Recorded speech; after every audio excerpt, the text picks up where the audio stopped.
lupa healing lagi. Tapi banyak kali aku lupa pakai shield. Apa kata time aku pakai shield? Guling-guling. Aku lupa pakai shield tu. Oi. Oi. Relax brother.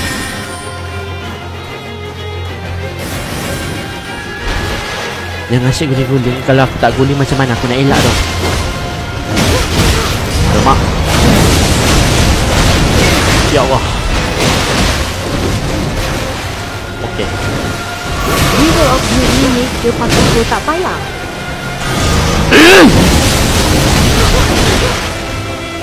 Hero of Blood aku dah pakai masalahnya. Ya Allah, aku tak mau. Sebab aku banyak kali mati sebab dia tak sampai nyawa setengah tu. Dah panggil lah 3 NPC 1. Masalah dia betul lah. Dia pakai. Itu aku nak. Ini game bukan Elden Ring.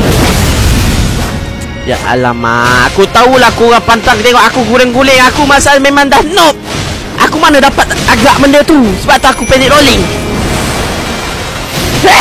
Aduh, oi. Time ni pula bersin. Agak.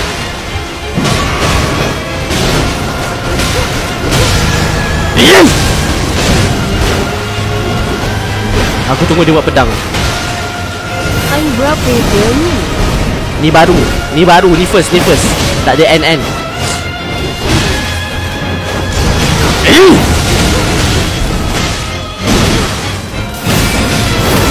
Oh, okey, dia tak buat pedang lagi.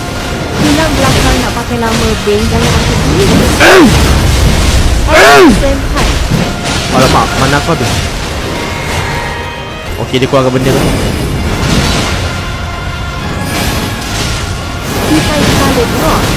Okey. Nah, NPC aku mati. Okey, aku rasa dia fokus kat aku. Ya, betul. Nalila sakit siap. Aku tak dapat elak benda tu.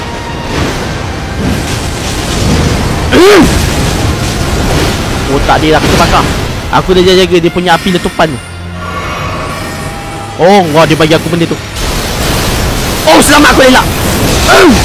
Okey. Bahaya tu. Agak ni sikit rolling. Okey. Okey, sampai ni kau kena link fokus. Itulah aku kena fokus. Oh, bleeding. Babi dia spam. Babi.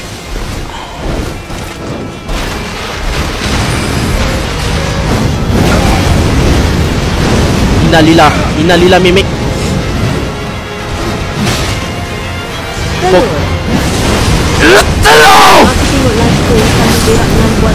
Okey, aku boleh menang ini. Bismillahirrahmanirrahim. Oh, aku perlukan 2 hit.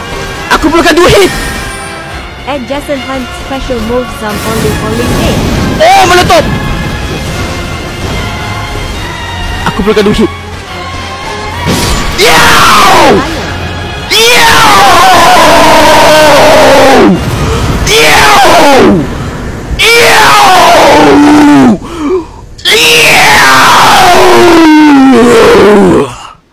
Oi, jangan bising. Oh, terima kasih Gunaru bagi ditegus. Aku ditegur, terima kasih. Zam pecah speaker handphone aku sebab kau Zam.